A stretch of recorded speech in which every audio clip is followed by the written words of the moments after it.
1. The Fifth Child. The Fifth Child begins with Harriet and David Lovett, an old-fashioned couple who had fallen in love at first sight and gotten married shortly after.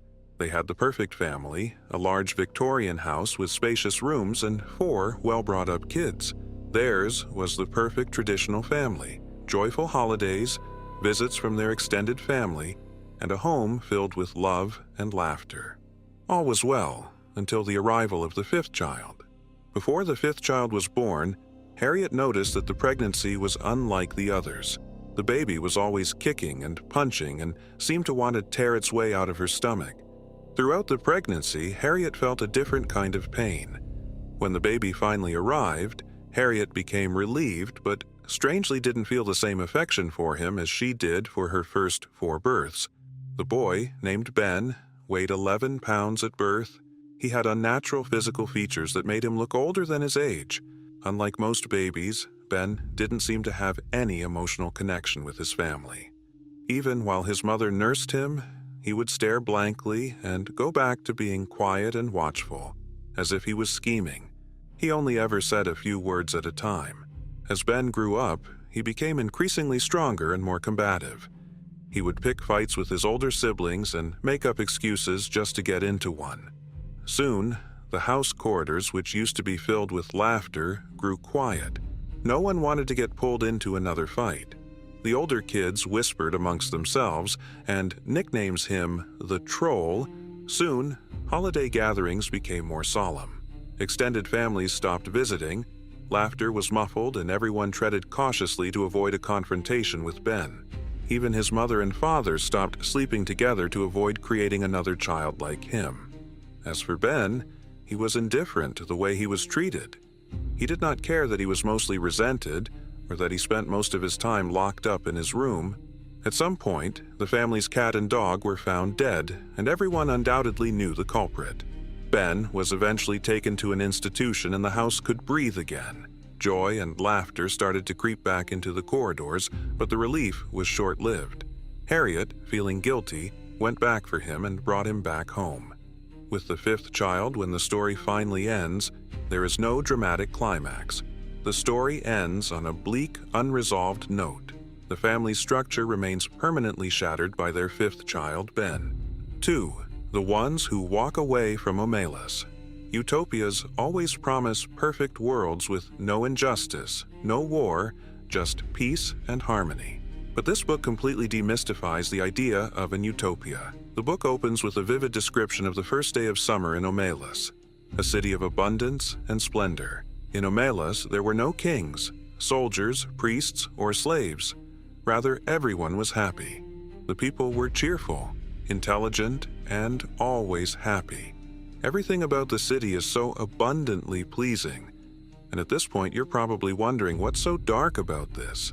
Well, it turns out that, like in most capitalist companies running sweatshops, Omelas commits a major atrocity. The glamorous condition of the city rests on the shoulder of one unfortunate child, locked up in a small dark room. Malnourished, neglected, and all alone. The room has no windows, the floor is damp, and the child sits in its own filth, too weak to stand. The child's condition is not accidental. Rather, his suffering is the reason for the happiness in the city. He was never to be shown any form of kindness, as his perpetual suffering was what fueled their utopia. At first, only a few people know about the child, but once citizens are old enough to know the truth, they are taken to the door and forced to look at the child's condition. Hearts move. Some are so shaken by the sight that they immediately want to help the young boy, but there was a danger to that. Freeing the boy meant losing everything that made Omelas. If they helped the boy, the city would be far removed from what it currently was. At this point, we witness the nature of humans in different forms. While some eventually shrug and accept that it's just one child, others cannot. They spend days being haunted by what they saw and choose to walk away instead. No one knows where they go, but none come back. The story ends by stating, the place they go towards is a place even less imaginable to most of us than the city of happiness. 3. Perfect Victim. Perfect Victim tells the true life story of Colleen Stan, a 20-year-old girl who was kidnapped and held as a sex slave for over 7 years. What started in May 1977 as a quick visit to surprise her friend on her birthday ended up becoming her worst nightmare. That morning, she had innocently hitched a ride from a married couple who would keep her a slave for more than 7 years. Colin stated in her narration that the couple looked young, had an 8-month-old, and were driving a blue car. They had all the green flags she always looked out for as an experienced hitchhiker herself, but it turned out to be the worst decision of her life. Her abductors, Cameron and Janice Hooker, locked her up in a coffin box and was only let out for 1 hour a day to eat and to be tortured. Perhaps the most distorted part of this story is that the couple continued to live their normal lives. Every day while she was locked up, Cameron would go to work and Janice would go about performing her domestic duties and caring for their 8-month-old.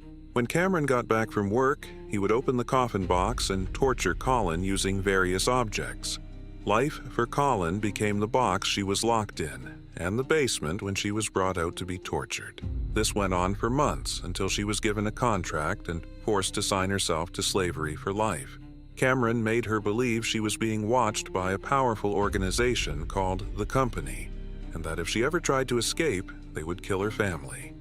After signing the contract, Colin assumed her full responsibility as a servant in their house. The box still remained her bed, but during the day she was granted access to certain areas of the house where she cleaned and did as instructed. Colin was dehumanized, never allowed to speak unless spoken to, and was made to call her abductors master. Perfect Victim vividly illustrates how a person can be manipulated and psychologically conditioned to accept the abnormal as norm. In the end, Colleen completely embraces her role as a slave, especially out of fear of the Company. She executes her tasks diligently and is given more freedom, including grocery runs, going to church, and even visiting her family. The book details how manipulation works in the real world, how a lie repeated enough feels like the truth. Manipulation doesn't always look like chains. Rather, it is rooted so deeply in the mind that even if there is an opportunity to escape, the victim would see no reason to do so. 4. No Longer Human by Osamu Dazai. No Longer Human is the literal suicide note of Osamu Dazai, written shortly before his actual suicide. The author illustrates his personal feelings of existential despair, loneliness, and self-destructiveness in the main character of his book, Obayozo. Obayozo was a troubled young man who never truly felt like other people. He struggled greatly with his self-identity and felt himself helplessly under the judging eyes of others. Obayozo grew so terrified of people that he felt that they would harm him if they found out that he wasn't like them. To avoid this, Obayozo adopted a clownish persona to conceal his existential dread and inability to connect with others. On the surface, his comic mask was a survival mechanism that helped him mask his deep fear of people. But as the story progresses, maintaining this facade made it difficult for him to differentiate his true identity from his persona. He became so used to performing for others that he gradually lost sight of his own desires and emotions. This loss of self-awareness heightened Yozo's anxiety, so he turns to heavy drinking, unstable relationships, and a cycle of multiple suicide attempts.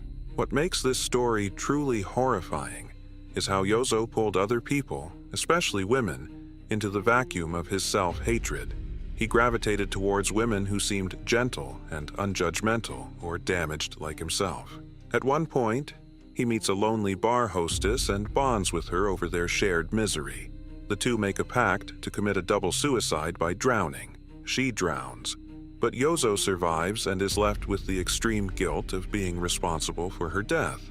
Yozo's young wife, who was a decade his junior, tried to make him snap out of his self-inflicted woes by advising and constantly being there for him.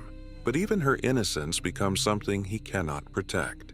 She is sexually assaulted by a close acquaintance of his, but rather than feel rage, Yozo's response is one of resignation and defeat. This is one of the most disturbing elements of the novel. He believes so deeply in the corruption of humans as well as his powerlessness, so he doesn't even attempt to confront the wrong. Rather, he retreats completely into a life of addiction. The book ends with Yozo being admitted in a mental institution where he is described by those who knew him as gentle and kind, a stark contradiction of how he saw himself the whole time. Yozo is then confronted with the realization that it was he who never accepted his humanity. 5. Blood Meridian. Cormac McCarthy's Blood Meridian remains one of the most brutal and psychologically disturbing books that truly illustrates the nihilistic and unspeakable extent of human depravity. The story follows the Kid, a 14-year-old boy who runs away from home to join a gang of scalp hunters who were originally hired to hunt Apache warriors and collect their scalps for money. Although they originally intended to serve as mercenaries, they become driven by greed and start committing mass murders against every living thing they see. The violence in the book is beyond horrifying. They ransacked villages, waylaid travelers, and even started preying on vulnerable individuals. As long as they could pass those scalps off as Apaches, all was well within the gang. A central character we get to know in the book is Judge Holden, a ruthless serial killer and degenerate with an insatiable thirst for blood and women. The judge was a freakishly tall man with pale white skin, a bald head, and eyes devoid of emotions. Not only was he a cold-hearted demon, the judge had a distorted philosophy on life and war. In his words, war is God. This meant that it was the ultimate form of existence and the truest expression of power. He believes that life itself is a contest of dominance and that the only real order is the order imposed by force. His view on children was even far more distorted. According to him, children are innocent, therefore, they must be broken. Our first encounter with the judge's depravity with children is when he comes across a young boy crouching in a corner of the room. "Who's this boy?" he asks, but gets no response from his gang members. By morning, the boy was found lying face down and naked in a dark corner of the room. When the corpse was dragged out, the men discovered that the boy's neck had been broken and his face looked like it had been severely battered overnight. What makes the judge even more intriguing is that he was not your typical traditional villain. The judge was highly intelligent and possessed a wide range of skills, including sculpting, speaking multiple languages, as well as studying and teaching the strategies of war. By the end of Blood Meridian, the Kid, who has now grown into the Man, drifts through a world that has not changed. The violence has not reduced, and neither has the judge's depravity. The book offers no redemption arc or moral victory. Rather, it forces the reader to sit with the possibility that brutality may be the engine that drives civilization. And in doing so, Blood Meridian does something few novels dare to do. It does not comfort and does not explain away evil.